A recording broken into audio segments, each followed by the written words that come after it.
Bom dia a todos. Essa mesa redonda. Na primeira conferência, o professor o doutor José Paranaguá de Santana, que é coordenador de um núcleo de estudos sobre bioética e diplomacia em saúde na Fiocruz e é também assessor internacional da Fiocruz. Né? É prata da casa, ou diria ouro da casa, né? Que ele é filho da terra. Na segunda conferência, o professor Dr. Paulo Capel Narvai, professor da Faculdade de Saúde Pública da USP, que falará sobre o SUS e os serviços de saúde no Brasil. E, num terceiro momento, a doutora Mônica Sampaio de Carvalho, que é diretora da Gestão da Educação na Saúde, da Secretaria da Gestão do Trabalho e Educação na Saúde do Ministério da Saúde. Então, cada ministrante terá em torno de 40 minutos e, em seguida, após o terceiro conferencista, nós comporemos a mesa para o debate. Então, por favor, o doutor José Paranaguá de Santana, primeiro conferencista, fique à vontade e não posso nem dizer que você sinta-se em casa, porque você já está em casa, não é? Bom dia.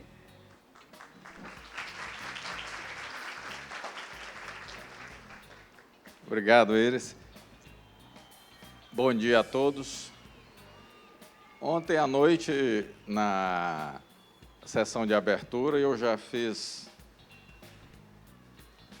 os agradecimentos protocolares e disse da minha satisfação em participar deste primeiro Congresso Piauiense de Atenção Primária em Saúde, evocando a lembrança, evocando o evento internacional que ocorreu há exatamente 35 anos, numa cidadezinha do interior de um dos países que compunham, à época, a União Soviética, a cidade de Alma-Ata.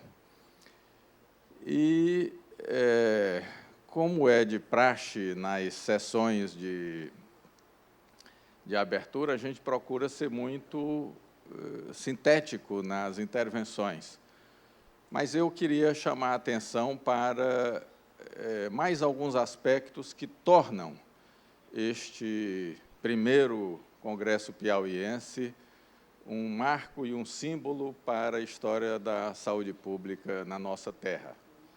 E aqui os meus queridos conterrâneos da Secretaria do Estado, das secretarias municipais e da universidade e da Fundação Nacional de Saúde, que é um órgão federal que atua aqui no Piauí, e que militam nesse campo da saúde pública, me permitam, como um piauiense exilado na cidade inventada pelo Juscelino, a ousadia de compartilhar esta satisfação e dizer que, nesta terra, muitas iniciativas foram pioneiras e marcantes para o desenvolvimento e contemporâneas com os processos que estavam ocorrendo no mundo inteiro nessa área.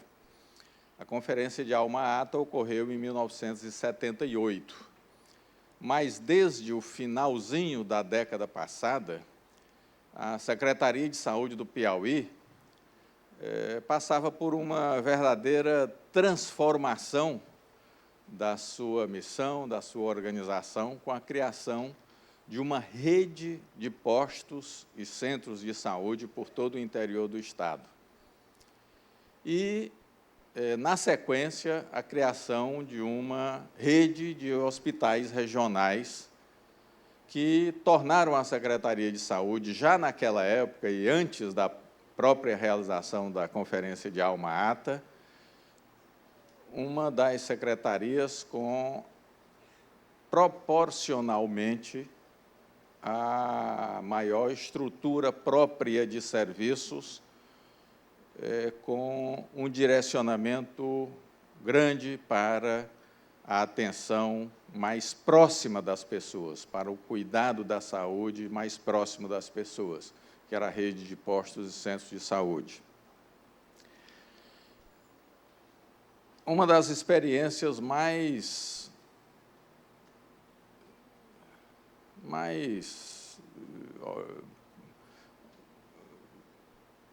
iniciais de um movimento que ocorreu em toda a América Latina e também em outras partes do mundo, de reforma do sistema educacional na área da saúde, especialmente na área da educação médica, também teve uma experiência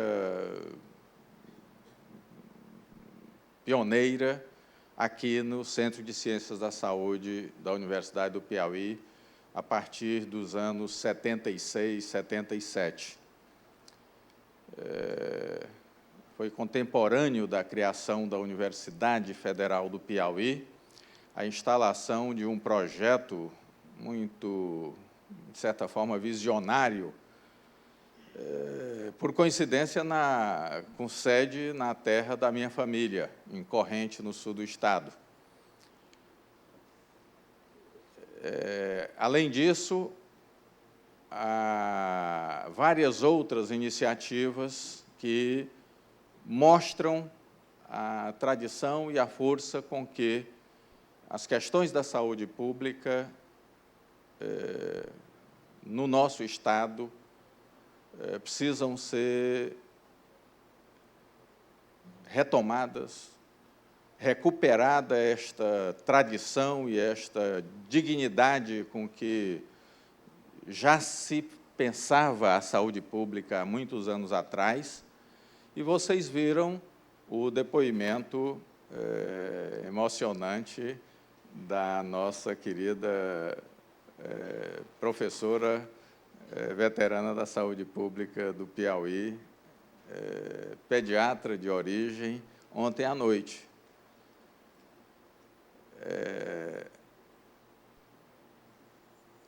Havia na referência, na narrativa dela, uma certa ironia subjacente, oculta, que eu quero revelar. Vocês lembram que ela se referiu ao secretário que a indicou para e patrocinou a ida de 6 piauienses para um curso de saúde pública no Ceará, que era cearense. E a época em que o governador Alberto Silva convidou aliás, o governador era o Alberto Silva, convidou o Abner. Quem que é dessa época aqui da secretaria? Não tem ninguém, todos jovens. Não sei se foi o Alberto Silva ou foi o Mão Santa. Convidou o Abner, era o Lucídio, exatamente. Inclusive porque os dois eram colegas de especialidade. Tanto o Lucídio quanto o Abner eram tisiologistas, como se chamava na época, né? Tisiologista ou pneumologista especializado em tuberculose. Para ser secretário de saúde, se falava e disse, poxa, no Piauí não tem ninguém que seja capaz de assumir a Secretaria de Saúde, é preciso chamar um cearense. Mas o Abner foi muito bem recebido, a nossa hospitalidade é grande e a rivalidade que nós temos com os nossos vizinhos do Maranhão e do Ceará é apenas para nossa própria diversão e nossa verdadeira aproximação. De forma que o Abner fez um trabalho interessante, importante, que foi lembrado ontem pela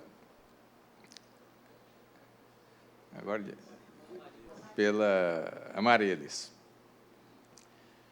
Essa introdução que eu estou fazendo é proposital. Eu recebi o convite do secretário executivo da UNASUS para substituí-lo nessa apresentação, e perguntei para ele se tinha algum recado em especial para dar. Ele disse, não, você pode, fica a seu critério. Afinal de contas, você foi o primeiro secretário executivo da UNASUS.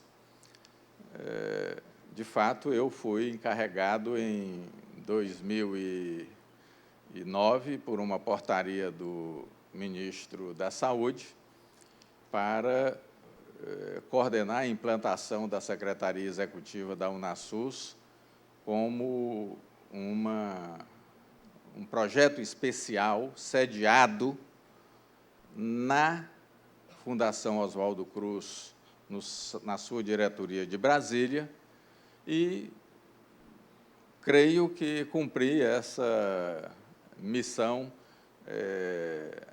conferida pelo ministro da Saúde na época, com o mínimo de resultados. Acho que a maior expressão desse processo de institucionalização da Secretaria Executiva da UNASUS é conhecido de vocês aqui pela experiência no desenvolvimento de projetos que estão ligados à educação permanente da saúde no estado do Piauí.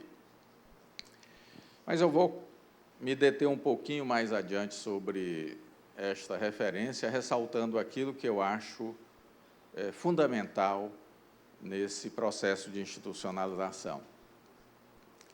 E, portanto, eu resolvi fazer essa apresentação ao modo de uma narrativa de uma pessoa que exercita uma espécie de devaneio sobre uma experiência que passou. Vocês podem dizer, para que serve ouvir um devaneio?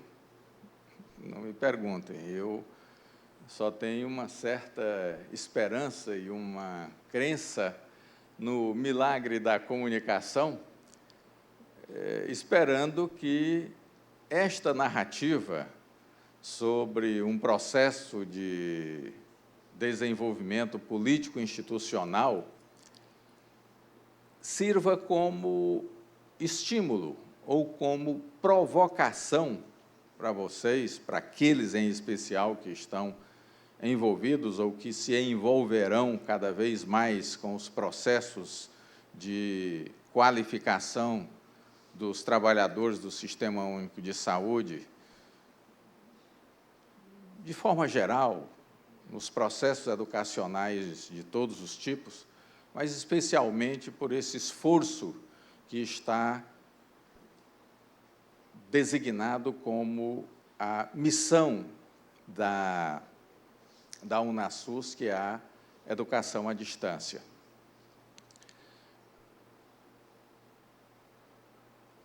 E quero... Só avisa no microfone que, como o auditório está lotado, a videoconferência está indo para o auditório Babaçu lá embaixo. Aí você avisa que, se chegar mais gente não couber, pode ir para lá.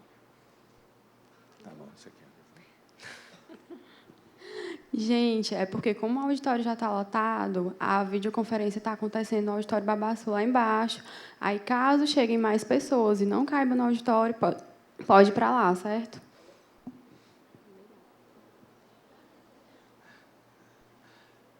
Bom, deve ter alguém lá na porta informando isso, porque se as pessoas não chegaram, não ouviram ainda o aviso dela, então...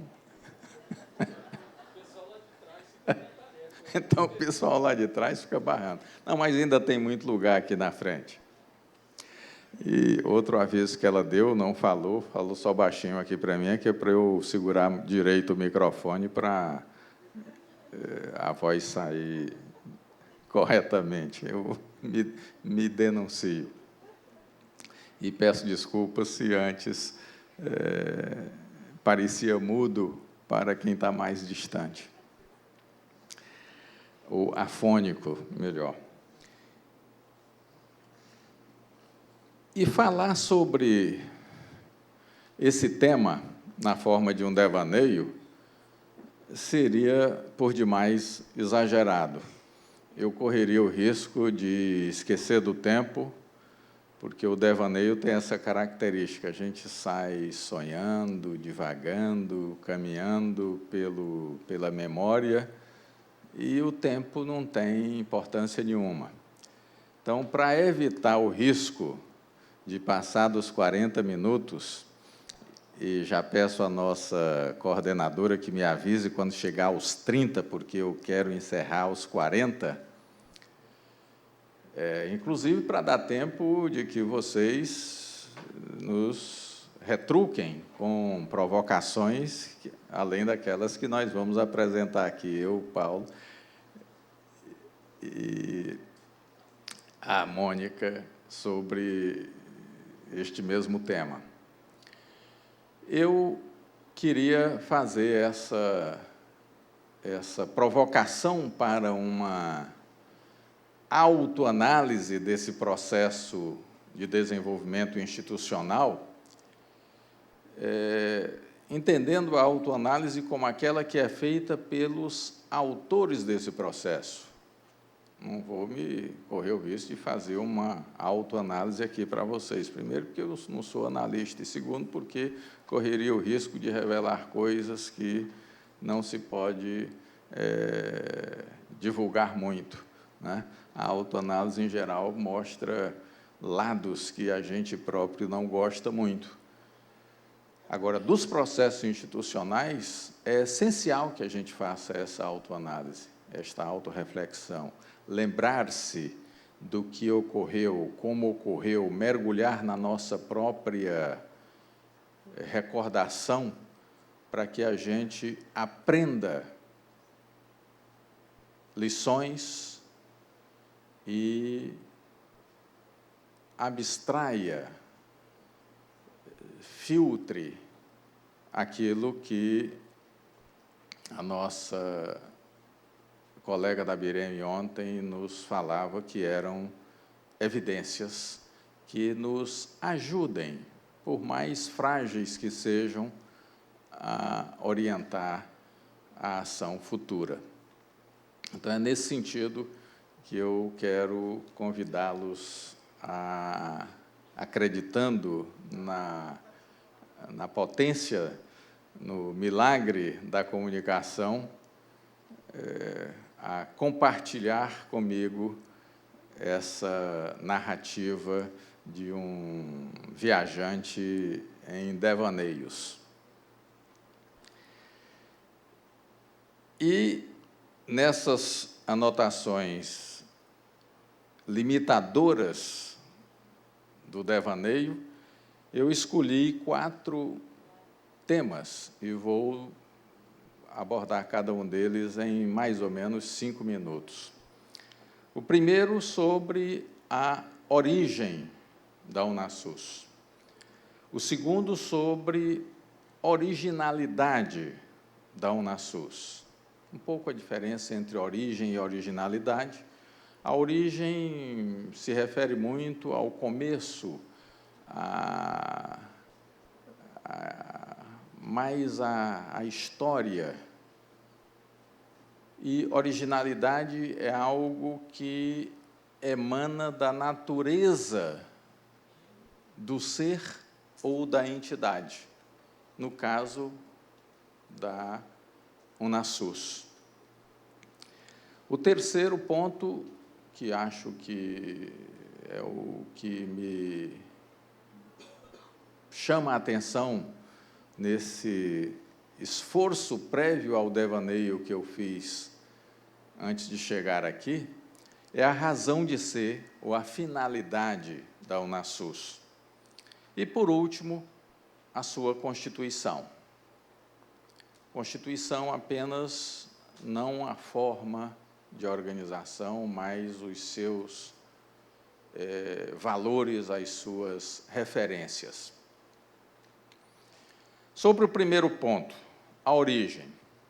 Um pouco eu comentei. Em 2009, eu participei de uma fase importante de constituição dessa institucionalidade, que foi a implantação da Secretaria Executiva na Fundação Oswaldo Cruz. Mas falar da origem da UNASUS também inclui, e é um elemento essencial, a referência entre maio, que foi o momento da publicação da portaria ministerial propondo a constituição desta Secretaria Executiva na Fundação Oswaldo Cruz, e o decreto presidencial assinado em 8 de dezembro, que criava o Sistema Universidade Aberta do SUS. Mas, além dessas origens, nesse processo de devaneio, que é a busca de recordações que trouxeram a gente até o presente, eu não consigo deixar de incluir coisas muito mais antigas. Há muitas, e eu vou apenas pensar alguma delas, porque me pareceram mais destacáveis, ou pelo menos é o que a minha experiência e a minha percepção permitiu recordar. E um dos pontos de origem da UNASUS eu identifico num projeto que foi desenvolvido na década de 70, formalmente por um ato de acordo de cooperação entre o Ministério da Saúde e a Organização Pan-Americana da Saúde no Brasil, e que foi coordenado por um ilustre piauiense, que certamente a jovem guarda da saúde pública, a jovem guarda dos estudantes universitários da saúde do Piauí, sequer ouviu falar. Chama-se, porque está vivo e bem vivo, residindo em Brasília, Carlyle Guerra de Macedo. E este projeto foi o projeto PREPS, Projeto de Preparação Estratégica de Pessoal de Saúde. Um projeto que estava assentado em 3 pilares. Um esforço para melhorar a organização do trabalho. Na época se falava em administração de pessoal, 1975. Um esforço para a qualificação do pessoal de nível médio e auxiliar, que recebeu o nome popular e foi empunhado como uma luta gloriosa de uma pessoa que foi citada ontem aqui pela Amarilis, que é Isabel dos Santos, por intermédio do Projeto Larga Escala, um apelido jocoso que pegou, deu certo e ficou com esse nome. E era Projeto Larga Escala porque era um projeto de formação de pessoal de nível médio com a dimensão que o problema tinha, ou com a dimensão que o problema continua tendo até hoje.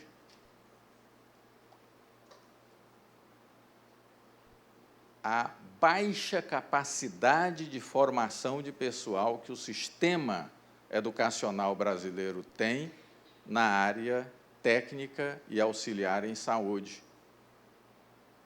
E o terceiro pilar, que está muito ligado ao UNASUS, que era o nome que se usava na época, Integração Docente Assistencial,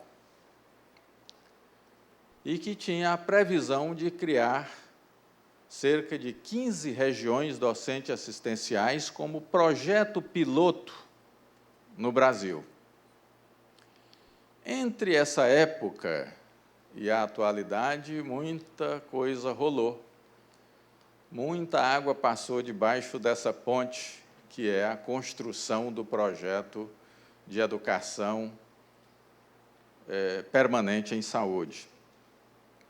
E é sobre esse ponto que eu quero tocar no segundo item desse devaneio, que é a originalidade que demarca a natureza da UNASUS,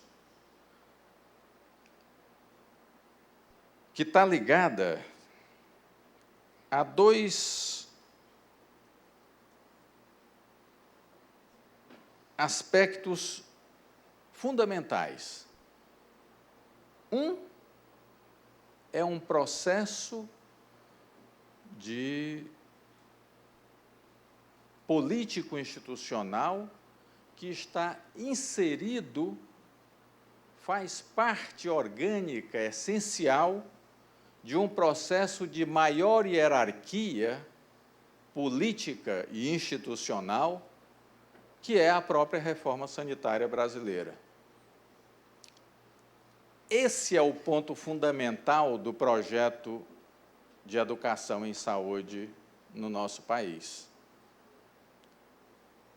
Fazer parte, ser integrante, constituir a alma do projeto da reforma sanitária brasileira. Hoje em dia, pouco se fala desse termo, reforma sanitária brasileira, ou quando fala, ele um pouco intuitivamente, um pouco funcionalmente resvala para o conceito de Sistema Único de Saúde. É como se a reforma sanitária brasileira